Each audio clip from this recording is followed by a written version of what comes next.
Scaling and growing a startup can be tricky and sometimes even mysterious. It requires leaders to have a breadth of knowledge on company building strategies across marketing, sales, product, and talent. The Startup Guide to Growth was created to be the definitive podcast on growth strategies for startups. Hosted by Sapphire Ventures, we bring you actionable growth strategies that you can use to scale your company through insights and stories from accomplished operators. Ready to grow your startup? Then listen up. All opinions expressed by podcast hosts and podcast guests are solely their own opinions and do not reflect the opinions or views of Sapphire Ventures, LLC. This podcast is produced solely for informational purposes and should not be construed as an investment recommendation or otherwise relied upon as the basis for investment decisions. Hey everybody, my name is Abhishek Lahoti and I am the Vice President of Business Development for Europe at Sapphire Ventures. On this episode, I spoke to Seann Gardiner, who is the SVP of Business Development at ThoughtSpot. Seann is a longtime BD executive who's built and led channel programs at DataRobot, Alteryx, Dell, and Sophos. In today's episode, we discuss the ins and the outs of partnerships and how to make BD a successful endeavor in your business. We'll cover everything from big partners to the makeup of a team, and Seann will share his extensive experience on all things business development. Hey Seann, thanks for joining us. Before we get started, can you provide the listeners with some information on your background? What are your roles, the experiences that led you to ThoughtSpot?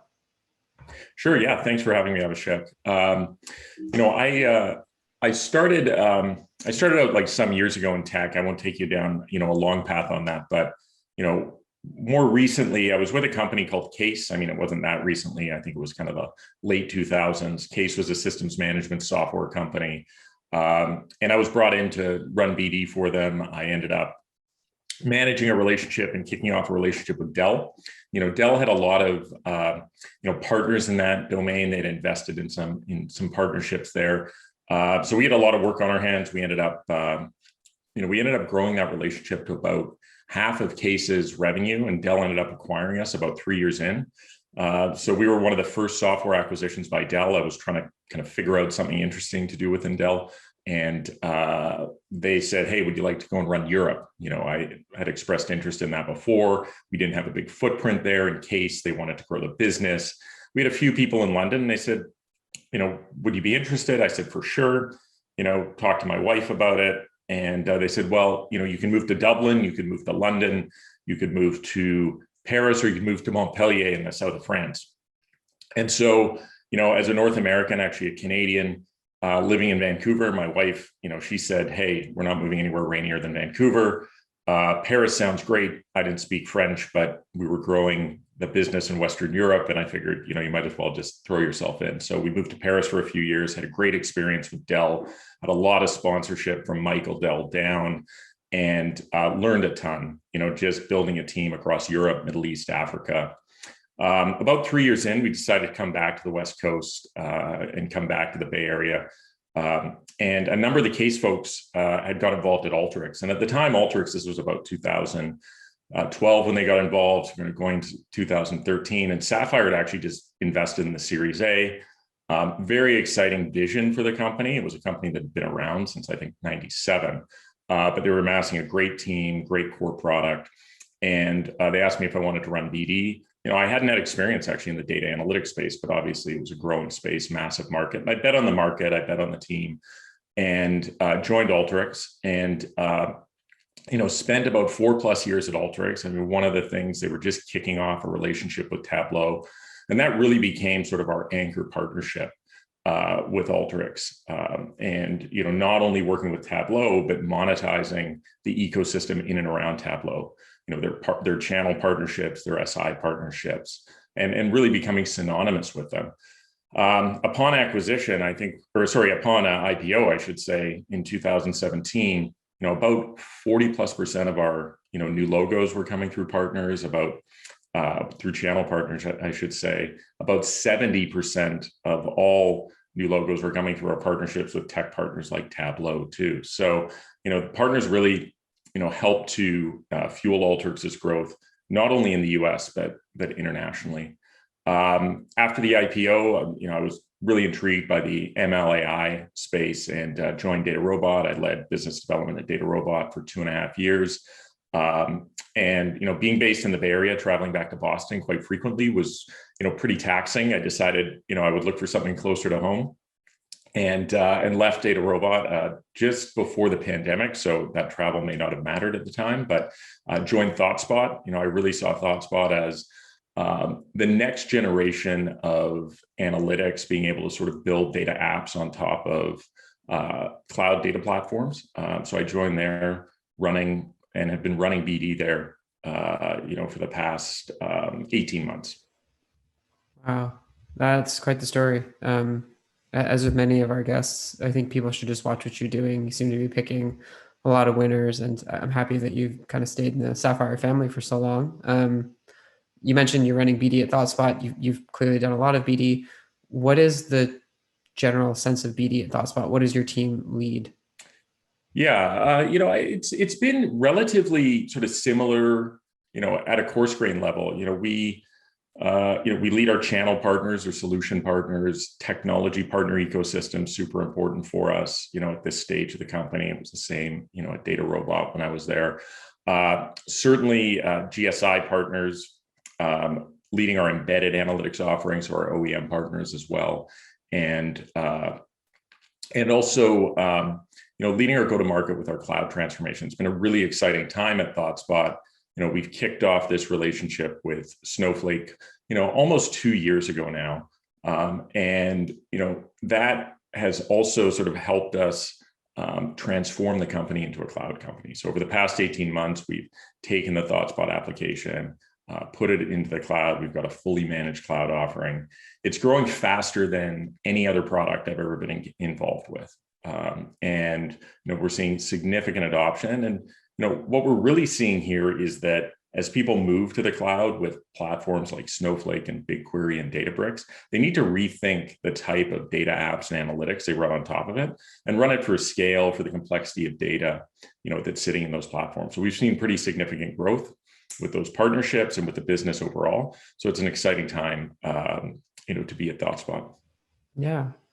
You mentioned something in your background, and I think I hear the word channel a lot. For context, I came from Dropbox. We also use that word channel for our team, specifically separated from our partnerships BD team, but it can mean a lot of things to a lot of people. And I'm curious to get your thoughts, but what does the channel environment for an enterprise technology company look like? What are the trends? What are people focusing on? Or, what marketplaces should you be on? It's kind of an open-ended question, but I'm just curious what your initial thoughts are. Yeah, I think that people kind of think about channel traditionally as reseller partners. And so I think increasingly, when I look at channel partners today, it's not about reselling the technology. I think the entire resell model, especially with sort of PLG companies, and also sort of SaaS companies, that resell model is kind of dying. Certainly in North America. I think it can be useful internationally. So I think that model is kind of going by the wayside. I'll kind of dig into that a little bit more. So we really, I like the term solution partners, right? Because essentially what you want those regional SIs or regional partners doing is, how do you get them building on your platform? That's how you really become a platform, is you have an ecosystem of partners that are building solutions on that platform. And how do you get them to really contribute to customer success? I see a big convergence these days between the success of customers and when partners are involved, right? And so we want multiple partners involved in our customer accounts as they expand, and we see significantly better expansion when we get partners involved. So I think that's where we want to look. That's a species of partner we really want to look at ThoughtSpot. And I think in general, companies are sort of moving that way. The other thing we're seeing is just sort of this rise of cloud marketplaces. And if you look at, AWS Marketplace, Azure Marketplace, and Google Marketplace, all of those now are just essential to be on. And it's, you may get some lift from them, you may get some awareness, but it's more about sort of tapping into that cloud spend that's going into these platforms and being able to leverage that as, being able to leverage that to sort of drive deals and grow the deals, ideally unlock budget. that might not have been there before. And then I think the last thing is you will have fulfillment partners, right? We still work with partners that will put our technology on their paper. And I think a lot of companies are, still using those partners. Certainly in federal government, it becomes very important. But that's just more of a procurement mechanism. And so we certainly, will sign up those types of partners. But I think in general, we're looking for partners to go and build IP, differentiate our offering in the minds of customers and help to make them successful.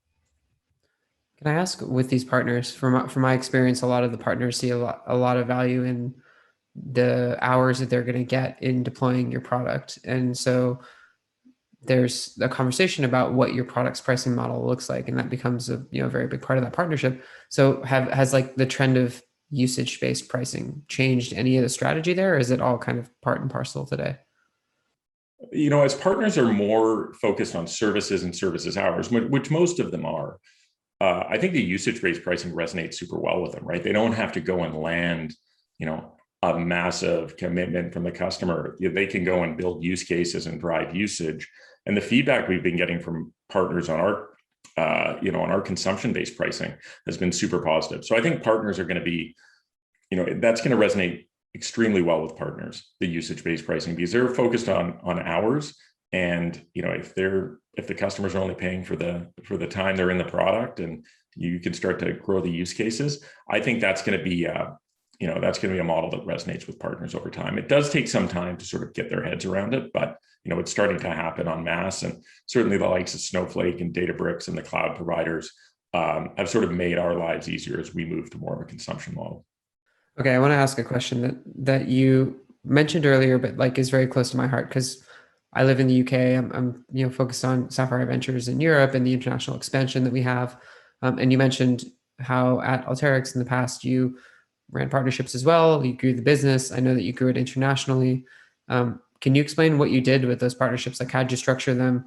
Which partner types did you leverage? How did you use all that to then move your product internationally, maybe before like a really, really large sales force would have landed? Yeah, it was a really great exercise. And, I was very thankful for the Alteryx leadership team, because they gave us a lot of latitude internationally with partners, and they really believed in the partner model. And, as we saw success, they continued to invest there. So we were very lucky. And I think that's important when you have a CEO and CRO and, just a board and executive team who are bullish on partnerships. And they were. I think internationally, what we saw is we had this partnership with Tableau, and Tableau's partners internationally were doing significant business. So were Clicks at the time, which was another BI platform, still is. And so we went in and we kind of thought about the Tableau sales force. They were all hitting their numbers. Tableau was on fire. Some of them would engage with Alteryx. Some of them were, indifferent, but their partners all wanted something else to sell. They all wanted to go and solve a problem. So that their customers had around data prep. And, we ended up signing up all of the top Tableau partners internationally and making them successful. Within 4 years, they were doing more revenue in Alteryx, or many of them were, than in Tableau. And, so we did that in the major countries. We tried to focus very much on, a core set of countries. And once we got to sort of some critical mass, could be 50 customers, could be 100 customers, we would put in a sales team to go and grow that business in the market. So we did that in Germany, we did that in France, Nordics, Benelux, et cetera. I actually led myself Asia Pac and Latin America for Alteryx and the build out there. We did a similar thing there. We also did something inventive, and we ended up having somebody advise us at Alteryx from ExactTarget and share the strategy that they took, which was, in some of these countries where you don't want to put resources right away, but it's a big market, do a joint venture with a good partner of yours, license them, your name. In our case, it was Alteryx. We would license them the name. And once you've built some trust with that customer, give them an exclusive for that country, give them some big minimums to go and hit, some big numbers, and work with them to really replicate your team down there. And you can always buy them back, and you're buying them back for, less than you're getting credit for on the street. And so we did that in a number of markets, notably Australia, where we partnered with one of the top Tableau partners down there. He carved out a team, and we essentially, badged that team up as an Alteryx team. They had some minimums. They grew the business markedly over a 3-year period. And we ended up buying that business back. And a lot of those people, I think, are still with Alteryx. I mean, I keep in touch with those folks. So, and we did it in some other markets too. So you don't want to do that too early. You want to make sure that partner's proven. But, we ended up putting a team in Australia. We had a team there when we bought them. We ended up expanding that team. They had hundreds of customers, and a very, strong sort of 8-figure ARR stream happening there. And they also built out a partner ecosystem under them, right? So we essentially turnkeyked that business after the acquisition. I had left and they acquired them shortly after, but it's been quite successful. And I like that model if you can find the right partner. It's really unique. I hadn't actually heard that model before. So that's a good tidbit to take away. I guess when we talk about regions and expansion and then in the broader sense, partnerships and strategy, it kind of seems like when you're at a startup that every partnership could be a game changer. I mean, chances are if you're going to get a knock on the door from any company that's much larger than you, then they are going to grow your revenue quite a bit. But how do you prioritize? How do you take 10 partners and say no to 9 and just do the work with one? Why Tableau? Were they the ones that said yes, or was it that you specifically were that's where the money is going to be? Yeah, I think these anchor partnerships, what we saw was, one, we'll talk about tech partnerships first, and we can talk about the channel partnerships because they are different in terms of what you look for. I think in the tech partnerships, this notion of anchor partnerships, which I mentioned before, is important. There are lots of examples of this. If you look at Marketo and Salesforce, Databricks and Azure, Alteryx and Tableau, there are a lot of these examples. ThoughtSpot and Snowflake has, been a game changer for us. And that finding that partner, you got to find someone with a complementary technology, with strong reach into a lot of accounts. They're selling to similar personas, right? Or maybe they're getting you into new buying centers. And the way to think about it is, how do you do a super thoughtful product integration that's going to wow customers, right? So you start with a product, you start with a customer experience. Then you tell the story, right? And so how do you go and market that? Tell the initial story. Once you start to get some customers, get customers talking about it, get partners talking about it, monetize that sort of ecosystem of partners around it. And then, educate their field teams, make sure they know, and then go and just sort of double down and do it, around the world in the areas that they're investing. So that's how we sort of looked at an anchor partner. And I think it's important, for an earlier stage or growth stage company, don't go too early with the channel, right? Because I think in many cases, if you haven't figured out how to sell your platform, it's going to be very hard to go and educate a partner to go and sell your platform. Focus on integrating into the ecosystem. So when you're in customers, you can integrate into the surface area of their organization. And all of a sudden you sort of build credibility. Oh, we have Snowflake, we have, Matillion, et cetera. And, you can kind of fit into that broader surface area. So I think that's the way we thought about it. And, certainly, it's a lot of work and a lot of investment for those companies. You've got to invest in the product team. You've got to invest in marketing, and ideally have dedicated resources in that. And the companies that have done that well and made that investment early have been able to monetize it. On the channel side, I think it's very similar. Once you find these channel partners, I think that the mistake I see a lot of companies making is, signing up partners in regions where they really can't support them, right? Or just immature regions for, their specific product. And I think that's hard. Really just focus on, core regions to start, early adopter regions. Don't go too early internationally. It's been, definitely lessons that we've learned. It's been over the years. And I think that's one to keep in mind. Yeah.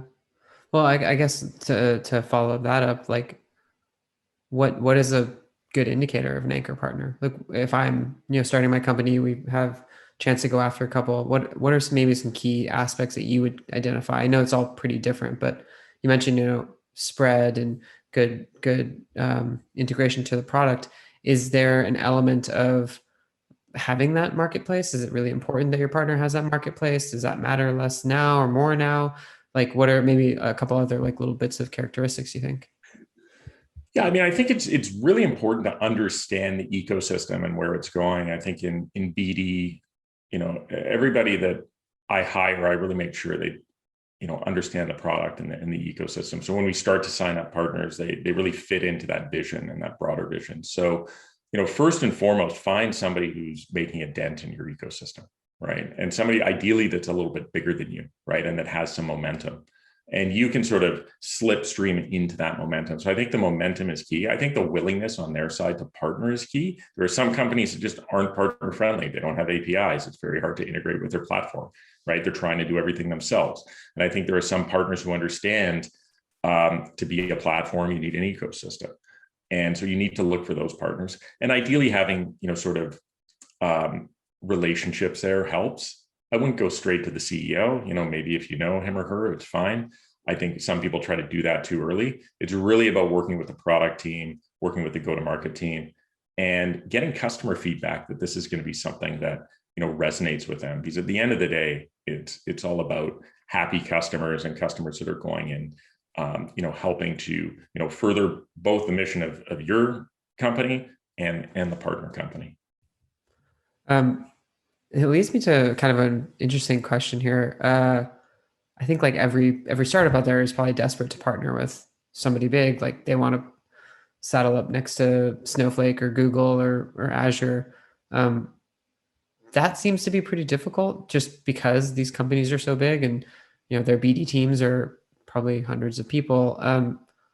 I mean, what do you think? What is a way to become a top priority? Like what was it about your product that Snowflake looked at and said, yeah, let's definitely do that? Is it entirely product based? Is it something about the team? What do you try to do as a BD person to help prioritize yourself underneath a larger platform? I probably won't speak for Snowflake, but I think what we've done here and what I've done at other companies is you've got to make it happen, right? Like the partner is not going to pull you in, right? You've got to go and create the collateral, create the story, and start to generate wins, start to generate momentum, and give a lot to the partner, give a lot to the reps, whoever it is, and ask for nothing, right? That's the most important thing, because you're going to have to go and make it happen. You might get lucky and get some executive relationship that pulls you in, and some companies have done that.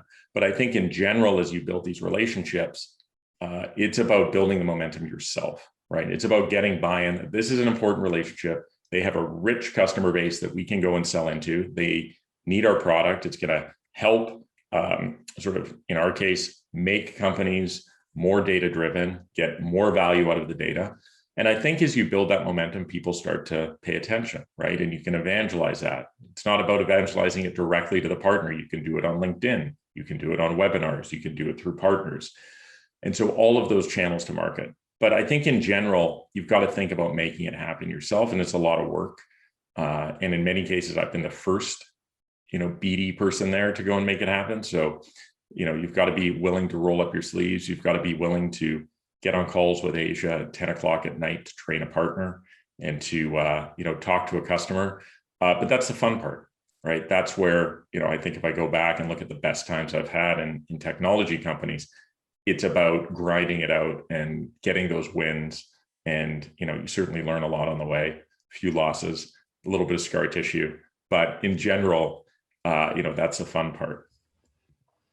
I feel like everybody in partnerships and startups has like a lot of scar tissue from a lot of really, really exhausting experiences. And on that realm, we mentioned earlier over prioritizing, and I guess that classic phrase that's been in the lexicon has been boiling the ocean. And having been in BD myself at some point, I know that there's a huge swath of people to go after. It's really easy to overextend. And I'm curious, have you or anybody on the teams you've been on ever gone that far where the team just overextended itself, tried to do too many things? Maybe something didn't happen well. What were the results like? Have you had any experience with that?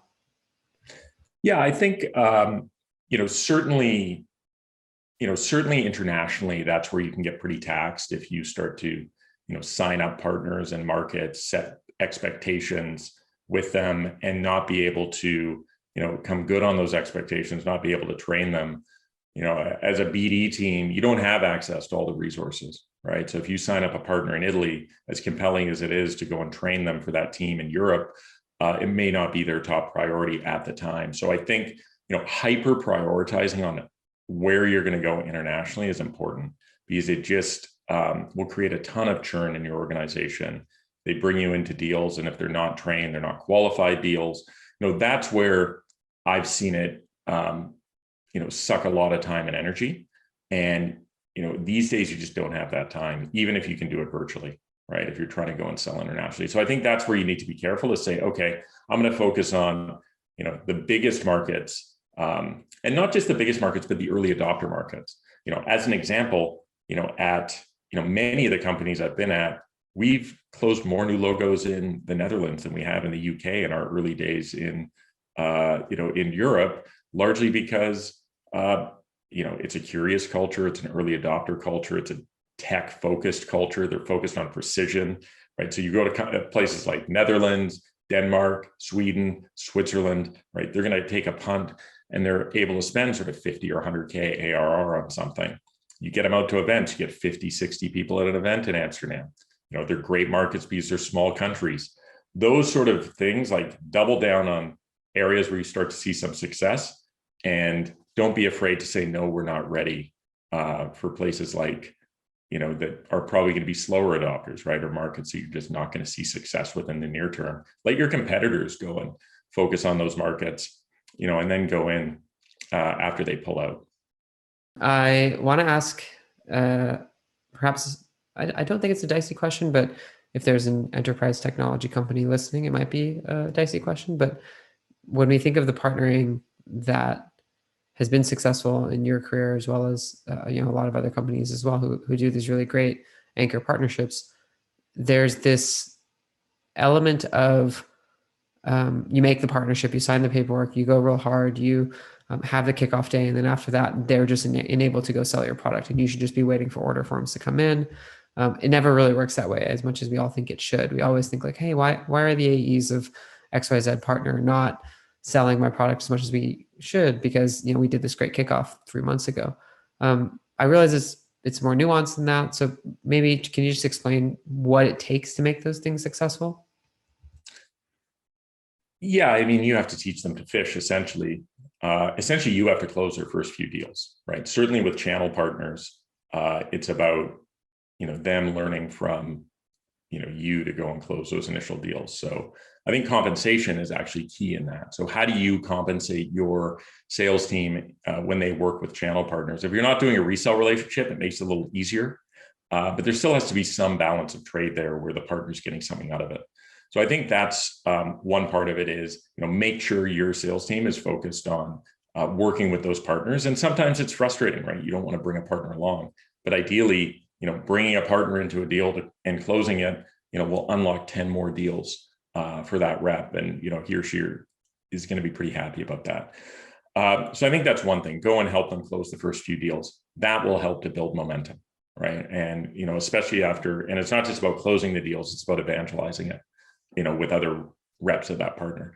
I think on the tech partner side, it's about figuring out what's in it for those partners, because when you have an anchor partnership, they're not going to sell your product, right? Like Snowflake doesn't sell ThoughtSpot, nor do, some of our other tech partners, but we understand what's going to make their customers successful. And it's all about the customers.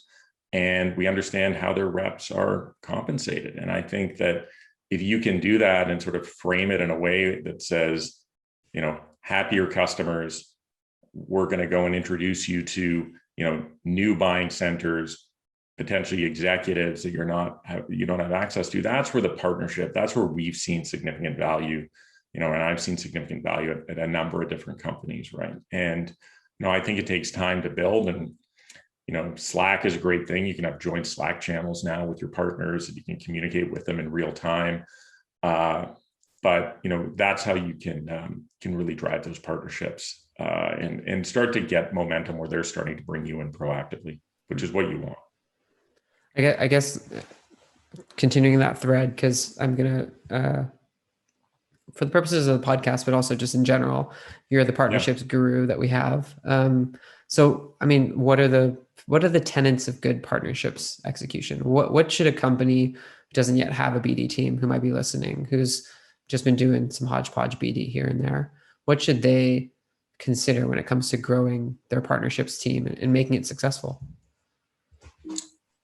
Yeah, I think, first and foremost, know your ecosystem, right? Know how you fit into the ecosystem, know where you want to take the company in that ecosystem, and who you want surrounding you.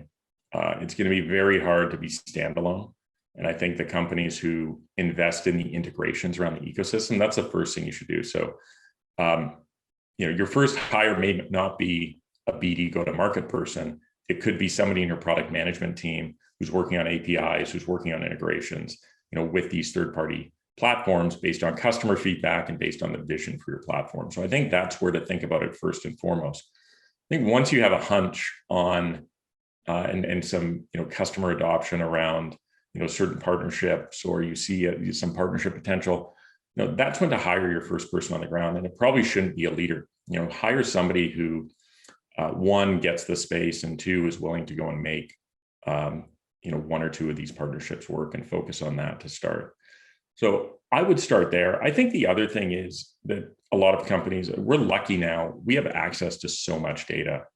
You can go and figure out where, the type of footprint a certain technology has in enterprises or in your market, based on data that you buy, based on some of these new marketing and sales automation technologies that are out there, and really start to get smarter about where you target, right? And it's almost like a drone strike where you can figure out like where are these customers and focus on them. And so between the data that you can buy, between LinkedIn, between user groups, you can start to piece together where the customer concentrations of customers are. So I think as you do that and marketing gets smart about that, that's the time to start to hire, and build out your BD team. I would typically start with your technology partners, not with your channel partners. Start with building around the ecosystem, then monetizing the partners in that ecosystem, because I think that's a way to, get them very familiar. Okay, when I see a customer that has, these three technologies, I should, go and position your technology. So what does that BD team then look like? Yeah, I mean, I think I always just think of it like kind of like Ocean's 11, right? You've got to have like people who are like very versatile, in BD, especially in an early stage. So, these people might have done, if they can build relationships, they understand the ecosystem, like you can be ambidextrous between sort of channel partners and tech partners. So I think early on, I've gone for the athlete and found, that he or she, depending on their drive and their, sort of aptitude, are able to sort of manage both, because it's very hard to say, okay, I'm going to have just a channel person start or just a tech partner person to start. That tech partner person may do some channel partnerships in that ecosystem. And so I've seen that be successful, especially earlier stage. I think as you get later stage, having the specialization and, having a team that does channels and SIs, we haven't talked a lot about SIs, is important. And then I think having, a team that does tech partnerships is important. And I think, these strategic OEM partnerships that you might do as well, you might need a different type of person for that. But the Ocean's 11 analogy is one that I think people should keep in mind. You need somebody who can pick the locks and somebody who can, charm the doorman, and, finding that versatile resource is important. Yeah, I kind of like that. It's a testament to BD teams being a mix of various people from different parts of their career, and them all having a different sort of vision of what a partnership can look like, because it is pretty rounded of a thing to do. Last question, and it's kind of a weird one because we don't often talk about this, but what do you do when a partnership isn't going well? What is your opinion of like, okay, we've put all these efforts in, we've invested quite a bit, we are not seeing the returns, we are not being successful, we have tried to retrain a couple of times, we have tried to re-engage, again, spent more capital doing that. I mean, what do you do? How do you what do you think is the best way to turn that around for success? Or I guess, do you have to learn when to know where to fold, or what's the answer there? Yeah, look, I mean, most partnerships aren't going to go the way you want them to go, right? I'd say if you look at all of the channel partners and growth stage companies, 20% of them are going to drive 80% of the revenue. And I think the other ones, sometimes it's just, it's a skills thing. Sometimes it's market maturity. Sometimes it's focus for them. And I think you just have to unpack, is it too early for you to go into the market? And it doesn't mean you have to terminate them, but just say, hey, if you come up with some opportunities, we're happy to work with you on them. We see you're not really investing. Doesn't mean you have to go and clean house. But I do think, regardless, focusing on the partners that are able to drive revenue, they have reach, they have capability, they have commitment, right? Those are things that you want to look for, is extremely important to, just double down on those. And, the same on the tech partner side, right? If you see a tech partnership working, put more people on it, put more resources on it, right? And milk that, as much as you can, because that's going to help you as a growth stage company get escape velocity, right? And once you get that escape velocity, other partnerships will emerge, your awareness will emerge, and obviously your top line is going to grow as well. Very well said. I appreciate that. I think it's very wise words for everybody who's trying to endeavor to grow business via partners. Seann, that's all I have. Thank you so much for the time. I really, really appreciate it. Thanks for having me, Abhishek. It was really fun. Thank you for joining us on this week's episode of the Startup Guide to Growth. We hope you enjoyed the conversation, and we invite you to visit sapphireventures.com for detailed show notes, additional company building resources, and information on how you can connect with Sapphire Ventures and our team. Please subscribe and rate our podcast on Apple, Spotify, and Google so that other operators and entrepreneurs can find our show. And make sure to tune into next week's episode to discover the latest trends, techniques, and strategies for startup success. Until next time, keep building.